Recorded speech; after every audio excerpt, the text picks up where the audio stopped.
আসসালামু আলাইকুম বন্ধুরা, আপনারা দেখছেন Nahid take tips YouTube channel. বন্ধুরা, 2023 সালে এনভিডিয়া বিশ্বব্যাপী ঘোষণা দিয়েছিল যে 2025 সালে তারা কনজিউমারদের জন্য ডেস্কটপ এবং ল্যাপটপের জন্য প্রসেসর নিয়ে আসবে।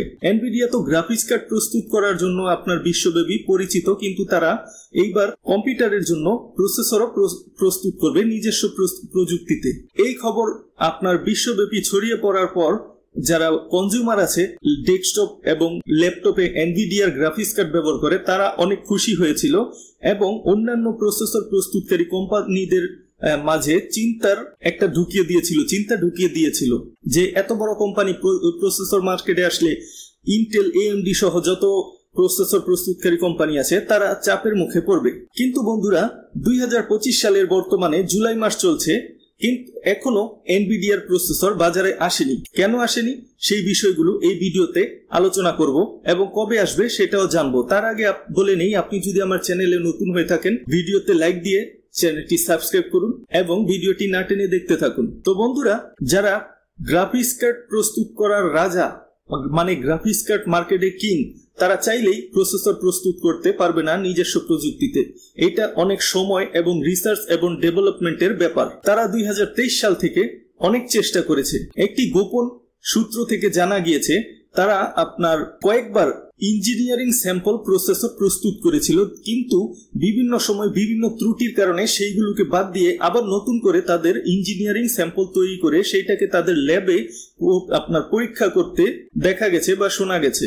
সর্বশেষ যে ইঞ্জিনিয়ারিং স্যাম্পলটা ছিল সেইটার আপনার মাইক্রোকোড বা ফার্মওয়্যারে ত্রুটি ছিল, যার কারণে এনভিডিয়া সেই ফার্মওয়্যার বা মাইক্রোকোডকে নতুন করে প্রথম থেকে আবার টাইপ করা শুরু করে এবং সেইটাকে প্রসেসরে আপডেট দেয়, যার কারণে প্রসেসরগুলো ইঞ্জিনিয়ারিং স্যাম্পলগুলো ভালো রেজাল্ট করছিল। আর প্রসেসরগুলোর নাম তারা দিবে বলেছিল আপনার N1 এবং N1X, কিন্তু সেই ইঞ্জিনিয়ারিং স্যাম্পলটাও অজানা প্রযুক্তিগত ত্রুটির কারণে আপনার এনভিডিয়া সেই ইঞ্জিনিয়ারিং স্যাম্পলটাকেও বাদ দিয়ে দেয়। তারা আবার নতুন করে ইঞ্জিনিয়ারিং স্যাম্পল প্রস্তুত করায় মনোযোগ দিয়েছে। আর সেইটা এখনো যেহেতু আপনার আবার নতুন করে ইঞ্জিনিয়ারিং স্যাম্পল তৈরি করবে, একটা প্রসেসর এমন না যে প্রস্তুত করলাম মার্কেটে ছেড়ে দিলাম। প্রসেসরটা আগে ইঞ্জিনিয়ারিং স্যাম্পল তৈরি করে ল্যাবে বিভিন্ন সফটওয়্যার বিভিন্ন কিছু দিয়ে পরীক্ষা করে, সেইটা যদি 100% আপনার ওকে হয় তখন সেইটা আপনার প্রোডাকশনে যায় এবং সেইখান থেকে আপনার আবার প্রসেসরগুলো তারা ল্যাবে পরীক্ষা করে সেইটাকে বাজারে আপনার রিলিজ করে বা মার্কেটে রিলিজ করে। তো এখনো যেহেতু তারা ভালোভাবে একটা 100% ওকে ইঞ্জিনিয়ারিং স্যাম্পল প্রস্তুত করতে পারেনি, তারা নতুন করে আবার সবকিছু করছে। তারা আপনার গোপন সূত্র থেকে জানা গেছে যে 2026 সালের শেষের দিকে তারা এই প্রসেসরগুলো মুক্তি দেবে বাজারে বা মার্কেটে রিলিজ করবে 2026 সালের শেষের দিকে, যেই প্রসেসরটা ল্যাপটপ এবং ডেস্কটপে সমান তালে কাজ করতে পারবে।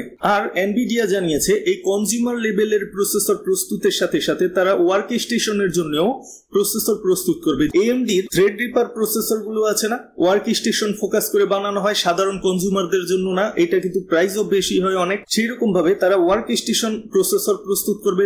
এনভিডিয়ার তো নিজস্ব ওয়ার্ক স্টেশন গ্রাফিক্স কার্ড আছেই, সেই জন্য এনভিডিয়ার এই ব্যর্থতার নিউজ অনলাইনে লিক হওয়ার পর থেকে প্রসেসর প্রস্তুতকারী কোম্পানিদের মনে শান্তির একটা ছায়া আপনার বাতাস বয়ে গেছে এবং যারা আপনার এনভিডিয়ার ফ্যান বেস ছিল তারা একটু হতাশ হয়েছে। তারা ভেবেছিল এই 2025 সালেই তারা আপনার এনভিডিয়ার প্রসেসর পেয়ে যাবে, কিন্তু দুঃখজনক বিষয় হলো এনভিডিয়ার বিভিন্ন প্রযুক্তিগত সমস্যার কারণে প্রসেসরটা এই বছর তো আসছে না, 2026 সালের শেষের দিকে আসতে পারে তারা ধারণা করছে। আপনার সবকিছু ঠিক থাকে, আর যদি মনে করেন কোনো ত্রুটি থাকে তাহলে 2027 সালের আগে আপনার এই প্রসেসরগুলো এনভিডিয়ার কনজিউমার লেভেলের প্রসেসর ডেস্কটপ এবং ল্যাপটপের জন্য আপনার 27 সালের আগে হাতে পাওয়া সম্ভব নয়। আমরা আশা করব বন্ধুরা 2026 সালেই যেন এনভিডিয়া কনজিউমার লেভেলের প্রসেসরগুলো মার্কেটে নিয়ে আসে। তাহলে বন্ধুরা প্রসেসর মার্কেটে প্রতিযোগিতা বাড়বে। যারা বর্তমানে আপনার প্রসেসর প্রস্তুত করছে ইন্টেল, এএমডি এবং অ্যাপেলও নিজস্ব প্রসেসর আপনার দিয়ে ল্যাপটপ তাদের ডেস্কটপ যেটা মিনি পিসি ওইগুলো প্রস্তুত করছে, সেখানে যদি এনভিডিয়াও চলে আসে তাহলে একটা কিন্তু বড় হাড্ডাহাড্ডি লড়াই হবে। হয় AMD ইন্টেল তাদের প্রসেসরের প্রাইস কমাবে, নয়তো বর্তমানে যেই প্রাইস আছে সেই প্রাইসে আরো পাওয়ারফুল কিছু দিবে। তো বন্ধুরা দোয়া করুন যেন এনভিডিয়া তাড়াতাড়ি তাদের নিজস্ব কম্পিউটার প্রসেসর নিয়ে আসে, আর আপনারা দোয়া করার সাথে সাথে আমার চ্যানেলটাও সাবস্ক্রাইব করবেন। আপনাদের সাপোর্ট আমার খুব প্রয়োজন বন্ধুরা। তো আজকে ভিডিওটা এই পর্যন্তই, পরবর্তী ভিডিও দেখার আমন্ত্রণ জানিয়ে বিদায় নিচ্ছি। ধন্যবাদ।